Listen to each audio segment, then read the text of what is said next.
Welcome back to WDRC in Santo Domingo, and in this episode we're celebrating Black History Month. Yes, Black History Month in Santo Domingo. We're here in the first Black neighborhood in the New World, Santa Barbara.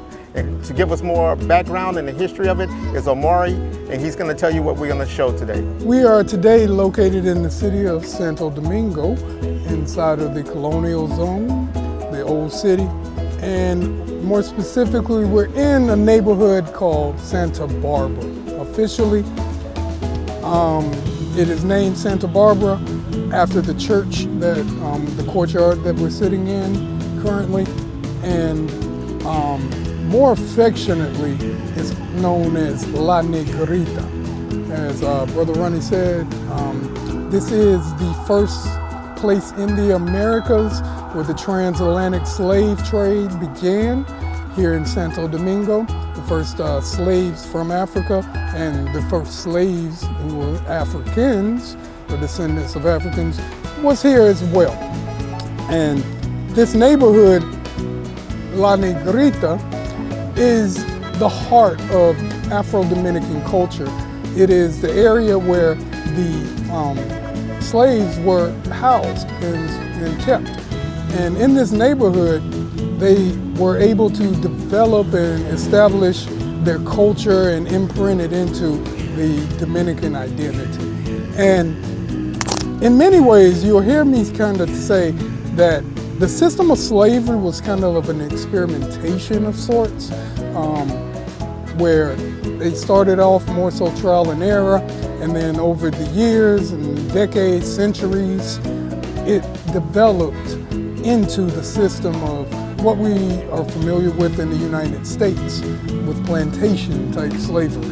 It started out more so, they first imported slaves or Africans who grew up in slavery in Spain or Portugal, and they were called ladrinos.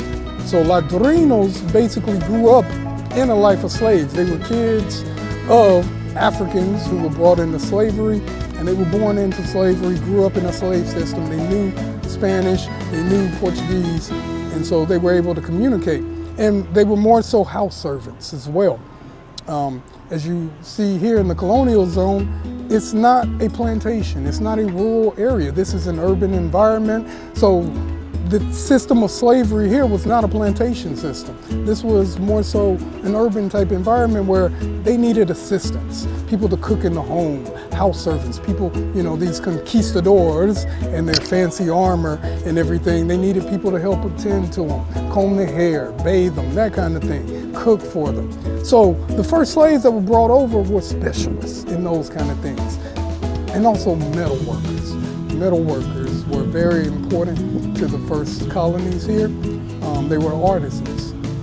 And some of the freedoms that slaves, were able to have here that in other colonies they were denied were things such as slaves were able to earn a living. They were able to earn money here in Santo Domingo. So they could earn a portion of their labor. If they were artisans, they did work for a master, they would earn a portion of that pay that the master received in order to one day purchase their own freedom.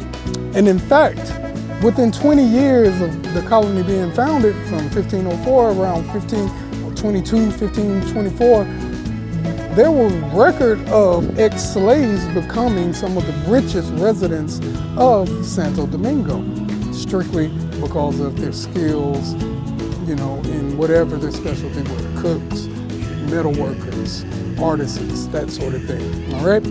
But here in La Negrita, the slaves were allowed to maintain their culture to a certain extent. They were allowed to continue their cuisine, right, which was adopted into the Dominican cuisine. Things like platanos, stewed meats, a rice-based diet, yuca. All of these were African dishes that were brought and adapted here for Santo Domingo and the Dominican Republic that became staples in their gastronomia. And so also the Spanish, they were cooking for the Spanish. So the Spanish obviously adapted to the same culture. And they were allowed also, the slaves, to continue their music, to play their drums that they played, right, which were, important parts of the African community. And so we still see it today in the music that came out of the Dominican Republic with the merengue and also the bachata, which is, very African percussion based and call and response type music.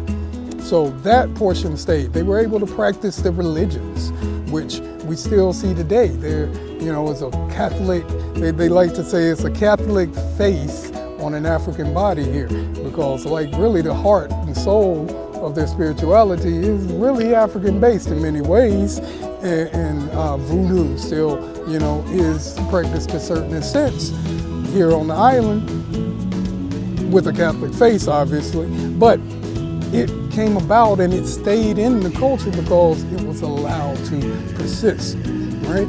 And also just the identity aspect of what made a Dominican started to develop here in this particular community between the interactions between the Europeans, the Africans, and the Tainos that were still left here. Okay, yeah, and we are in the courtyard of the Santa Barbara Church. And here, this is a tribute done by the Dominican government. Fairly recently, a couple of years ago is when they dedicated this.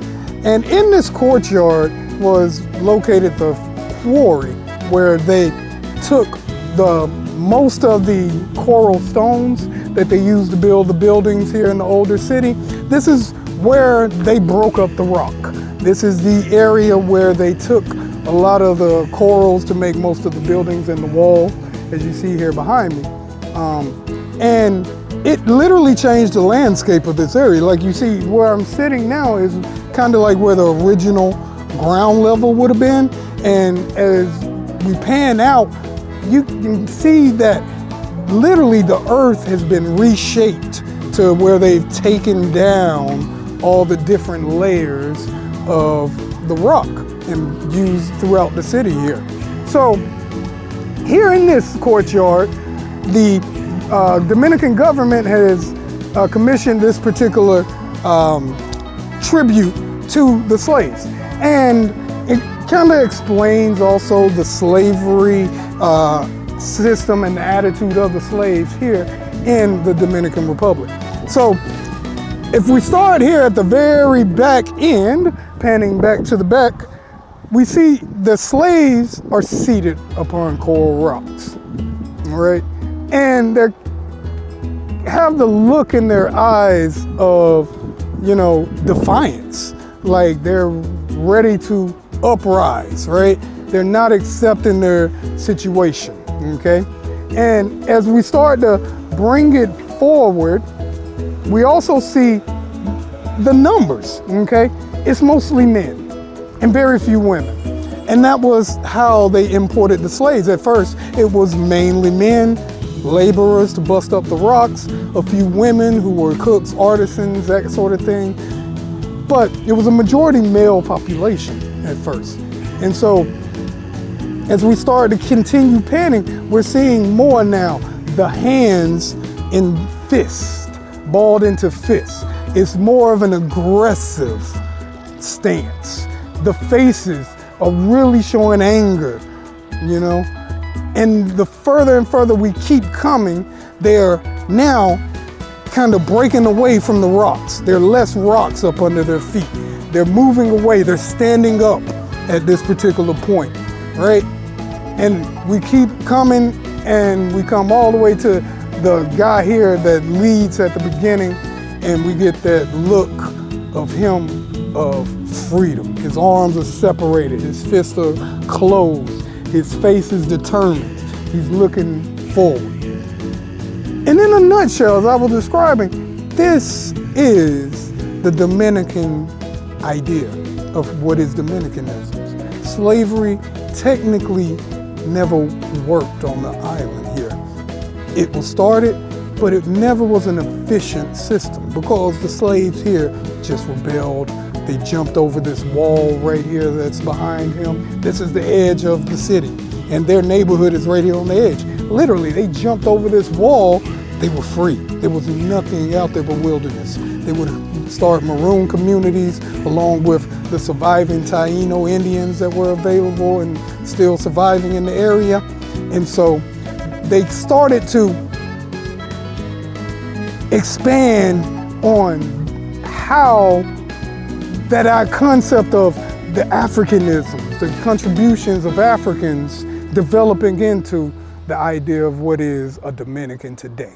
All right, so very powerful point here, and also you can really see how, you know, effective or ineffective the system of slavery started to, you know, unfold here in the Dominican Republic as opposed to other colonies throughout the Caribbean and the Americas.